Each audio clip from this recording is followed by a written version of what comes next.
Boa noite, eu sou o Vinícius Mendes, sou violinista, atuo no meio orquestral, toco na Orquestra Sinfônica de Santos e também participo do Quarteto Caiçara, que é um grupo de música de câmara da região da Baixada Santista. Todos nós somos da Baixada Santista, os quatro.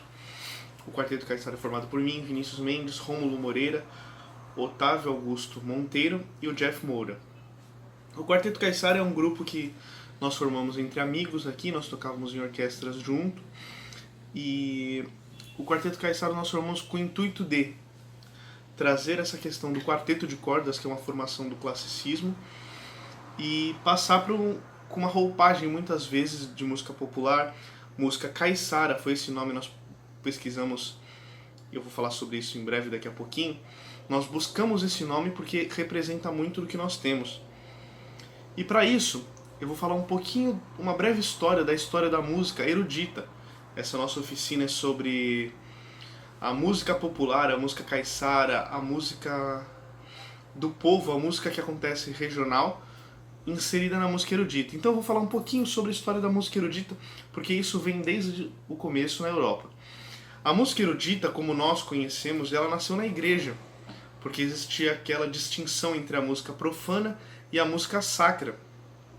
A música profana era aquela música, eu estou falando do período da Idade Média, vamos lembrar disso, que é entre o período dos anos 500 depois de Cristo a 1500 depois de Cristo. E a Igreja Católica detinha o poder da música cristã, a música sacra, a música destinada ao culto sacro. E todas as outras músicas eram tratadas como música profana, música que ficava sendo tocada nas festas, em outros movimentos, muitas vezes entre os trovadores, que tem esse movimento do trovador, que na Europa é muito comum, e até então nosso país não tinha sido descoberto. Vamos trazer para a época de 1500, mais ou menos, que é quando ocorre a reforma religiosa. Além de todas as questões que tangem a esse movimento da reforma protestante, ali, a partir de Martinho Lutero, ele começa a utilizar aspectos e muitas vezes melodias das músicas populares, fazendo hinos cristãos para que ele possa evangelizar ou catequizar as pessoas. Então aí já começa um leve aceitação da música popular dentro da igreja, que até então detinha a música sacra. Nós não tínhamos a diferença entre música sacra, entre a música erudita e a música popular. Nós tínhamos a música sacra e a música profana. A partir de Martinho Lutero, em 1517, nós tivemos esse movimento de trazer a música profana, até então, né, profana, música que era tocada nas festas, com as melodias, com letras cristãs para que catequizasse e passasse para o povo aquela noção de pertencimento. A música é a música que eu estou acostumado a ouvir, com uma pregação, uma coisa ligada à pregação cristã protestante. E aí isso conseguia catequizar as pessoas de uma forma muito mais fácil, tinha uma aceitação muito mais rápida. Trazia as minhas músicas com uma história nova. Isso daí aconteceu a partir daí muitas coisas. Não foi só a igreja protestante. A Igreja Católica também começou a fazer isso, percebeu que isso funcionava. Então, nas suas missões para índios, nas regiões que tinha índios, como o Brasil, a partir daí o Brasil já tinha sido descoberto. Estou falando da Reforma Protestante em 1517. Brasil descoberto em 1500. Para você que está assistindo, lembre-se disso. A Igreja Católica quis catequizar os índios. Catequizando os índios, trazendo elementos muitas vezes da cultura indígena até então. Então a música já estava a partir daí totalmente inserida nessa questão de ensinar, falar através da música e trazer a sua cultura para a música. O que acontece é o quê? Nós trouxemos muita coisa da música europeia para os indígenas, para os povos que aqui estavam, muitas vezes os povos negros que chegaram para ser escravos, começaram a ser absorvidos pela cultura europeia. Então, toda a nossa região do Brasil, nós temos um sincretismo não só religioso, mas como cultural. Porque aquilo que os índios e os negros aprenderam e muitas vezes ensinaram para as suas gerações foi um pouco do conhecimento europeu. E aí nós vamos trazer a figura do caiçara. O caiçara é o brasileiro que vive próximo à borda do país, próximo ao litoral. O caiçara vivendo no litoral era aquele homem que vivia da pesca, vivia muitas vezes de plantar coisas que relacionassem a vida da pesca, a vida do mar. E nós somos aqui um grupo, Quarteto Caiçara, estamos aqui próximo ao mar. Nós somos os homens da praia. Nós somos os homens que estão fazendo a música do mar. Então os caiçaras eram essas pessoas. E eles traziam umas misturas da cultura indígena, cultura europeia. Tanto é que eu vou falar daqui a pouco sobre um instrumento específico que está na cultura caiçara, que é algo que a gente ainda não sabe a origem dele. Vamos lá. A música caiçara, muita gente diz que o caiçara é só da região do sudeste, do sul. Muita gente, os nordestinos, eles também se chamam de caiçara, principalmente na região de Pernambuco, Fortaleza, essa região muito mais costeira e muito mais ao leste, isso é o leste, isso. Os que estão muito mais ao leste, eles também se chamam de caiçaras. Então a gente pode abraçar todos os nossos irmãos caiçaras que estão na costa do Brasil. Vamos lá.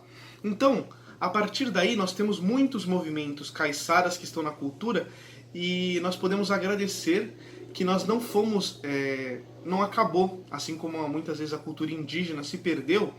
O caiçara aqui da borda, eu adoro esse nome da borda, o caiçara da borda conseguiu manter muitas vezes suas tradições e muitas coisas que nós fazemos na nossa vida, pessoas urbanas já nesse mundo urbanizado, nós trazemos da cultura caiçara. Algumas danças, agora eu vou trazer alguns movimentos, eu vou falar basicamente de 2, 3 e a gente já vai para a próxima fase. O fandango, que é do sul do estado de São Paulo e do Paraná, que é uma dança que até hoje é muito difundida na região, que as moças estão com aquelas saias bem largas. A gente pode já ter visto isso em um monte de filmes, fitas, em festas, a festa do fandango. E os homens fazem um tipo de um sapateado. E aí que nasce a música caiçara. A música caiçara ela é muito mais ligada à dança. Tudo que a gente conhece de música caiçara, eu vou até pensar um pouco no Nordeste, na questão do baião, do coco. É tudo muito ligado à dança. E os próprios músicos pensavam... E aí nós vamos voltar lá no passado.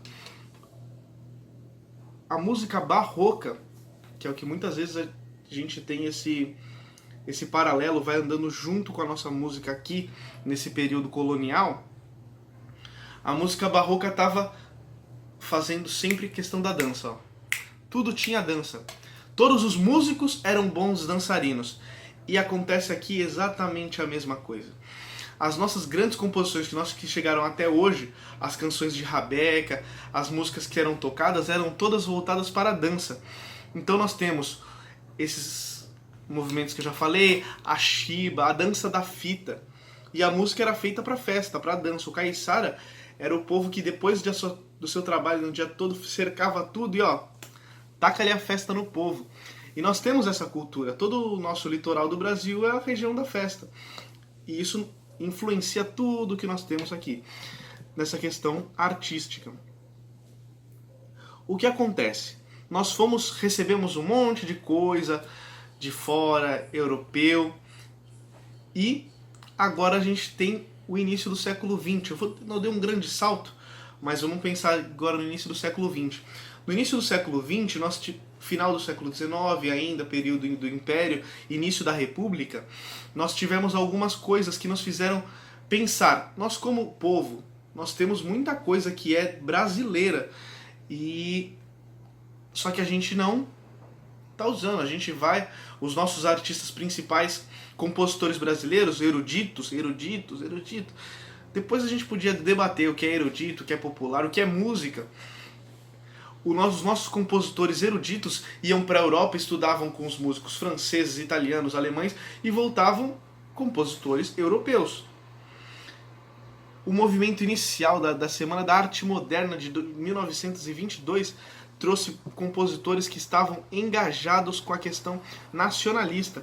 Não só nacionalista de impor a nossa cultura e nosso pensamento acima dos outros, mas de resgate do valor que nós temos e que nós temos uma cultura que pode se comparar a qualquer uma de fora. Então nós temos compositores como Heitor Villa-Lobos, que viveu com os índios no Xingu, que participou de muitos movimentos que aconteceram na nossa borda, e ele compôs tantas coisas fantásticas com o aspecto da música erudito, o conhecimento erudito, mas com a roupagem, com a linguagem popular brasileira, com a linguagem do índio, com a linguagem do negro, com a linguagem do indígena eu já falei, do caiçara, e o Heitor Villa-Lobos pode-se dizer que foi um dos mais famosos disso. E eu vou falar, e ele era um cara aqui do Sudeste, era um carioca, ele conheceu os movimentos que aconteciam musicais na região caiçara do Sul. Eu vou tratar caiçara do Sul e caiçara do Nordeste. Do Sul é nós aqui, na região da Baixada Santista, Vale do Ribeira, que tem uma cultura muito forte, Vale do Ribeira, o início do Paraná, digo no norte, como quem vem de São Paulo, o Rio de Janeiro, a cultura capixaba, eles têm muita força, e o Heitor Villa-Lobos bebeu dessa fonte e compôs coisas muito lindas voltadas para esse pensamento. E no norte, nordeste, nós tivemos o compositor chamado César Guerra Peixe, que foi um grande compositor, famoso, e foi chamado pelo movimento armorial, que era um movimento conhecido pela liderança do Ariano Suassuna. E o movimento armorial era o quê? Trazer uma linguagem erudita e séria para a cultura nordestina. E a gente vê em Guerra Peixe esse movimento, o entendimento disso, de que a música nordestina pode ser erudita. A música do caiçara pode ser séria, erudita. Erudito, muitas vezes em algumas traduções, quer dizer que traz uma sabedoria. E a música... Como assim a nossa música caiçara não tem sabedoria? Com certeza tem. E aí, nós podemos, a partir desses grandes compositores que levaram nossa música para o mundo inteiro, perceber que o quê? A música caiçara, a música popular do Brasil, a música do povo, a música da terra é erudita. A música da terra serve nos lugares. Então nós, como Quarteto Caiçara, nós defendemos isso. A nossa pesquisa é isso. Nós somos músicos eruditos, tocamos numa formação clássica com o violino, viola, violoncelo, tocamos músicas da nossa terra. Vocês vão ver aqui nessa semana, nós tocamos em algum dos dias, nós tocamos uma peça de Gilberto Mendes, que eu vou falar agora. Gilberto Mendes é um compositor que é a marca da composição erudita aqui em Santos. E ele compõe coisas assim que a gente percebe o mar nele. E esse é o sentido da vida do caiçara, a vida do mar. Mesmo Gilberto Mendes não tendo nascido aqui, ele absorveu muito bem a compreensão do mar, a compreensão da música que vem das ondas. Chega a ser fascinante falar isso, mas tem na nossa vida do caiçara esse amor pelo mar, amor pelas coisas que vêm da praia. E é isso que acontece nesse tipo de música caiçara. A gente vê desde o Nordeste, desde o Sul, o Sudeste, todas as nossas regiões que são costeiras, nós temos uma música voltada para o mar, para o entendimento. Nossas lendas, nossas danças têm tudo a ver com a vida marítima, a vida dos pescadores que trabalhavam o dia inteiro e no final dos seus dias faziam as festas. E Gilberto Mendes é um compositor fantástico, conhecido mundialmente no seu movimento de música nova. Mesmo assim, a gente consegue perceber elementos da cultura caiçara, da vida da praia, da vida do mar, da vida do pescador. A peça que a gente vai tocar é Peixes de Prata, é uma música que fala de quão bom é ser um pescador. Nós não temos elementos, muitas vezes, rítmicos, melódicos dos movimentos caiçaras em si, por isso que eu até vou falar de um instrumento chamado rabeca, mas já chego lá. E Gilberto Mendes nos traz elementos do balanço do mar. A gente consegue perceber isso e sem perder de maneira alguma a característica de um homem que vive aqui e entende todas as nossas realidades do mar. Eu vou falar um pouquinho de rabeca, né, que é um irmão do instrumento que eu toco, eu sou violinista. E a rabeca é um instrumento muito interessante. Por quê? Porque enquanto crescia a vida do violino na Europa, muitos movimentos fora da Europa estavam ansiando por esse instrumento. Por quê? Um instrumento como um violão, é um instrumento de cordas dedilhadas, o tempo do som para. O violino europeu, a partir do movimento do arco, o som é contínuo, consegue segurar notas. E existia em todas as regiões do mundo uma busca por um instrumento de corda que conseguisse ter notas contínuas. A gente vê na China, na Índia, instrumentos que são irmãos dos instrumentos. Eu vou falar do instrumento europeu, o violino, que foi o que mais se empreendeu tecnologia, mas a rabeca, caiçara, a gente vê indícios da rabeca, século XVII, século XVI, já no Brasil, já os portugueses que aqui estavam, até os indígenas já estavam pensando na rabeca, nesse instrumento. E aí, muitas coisas que trazem para a música erudita do movimento caiçara, das manifestações caiçaras, a rabeca está inserida. As danças muitas vezes são emuladas num violino, mas pensando em emitir um som de rabeca. Então isso é muito importante. A gente conhecer que quando a gente toca alguma coisa emulando algum instrumento, como uma flauta, o pífaro, tocado numa flauta transversal de metal europeia, asiática, a gente pensar em trazer a essência do som caiçara. Porque o caiçara, ele ouvia o som da sua rabeca e aquilo ele imaginava muitas vezes os sons da natureza, os sons do mar, o som da pesca, o som da vida. E a gente toca muitas vezes num instrumento erudito, europeu e pensa como se fosse uma peça europeia. Mas não, muitas vezes a gente precisa emular os instrumentos da terra, os instrumentos daqui, para ter a real sensação daquela música e a real compreensão da necessidade que nós temos que passar para o ouvinte. Eu vou já terminando aqui, agradeço ao Márcio pela oportunidade.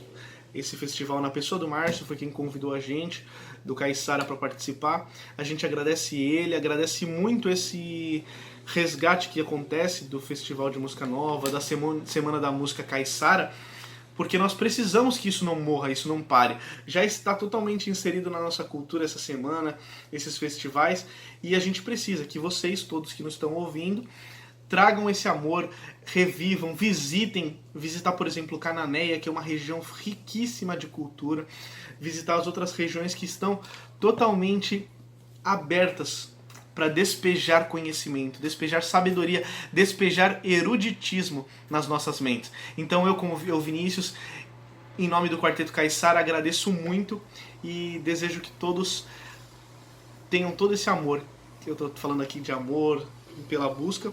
Eu desejo que todos vocês busquem a cultura caiçara. E a música nova não é nada menos que isso. A música nova nos traz a compreensão de que nós estamos criando algo a todo momento.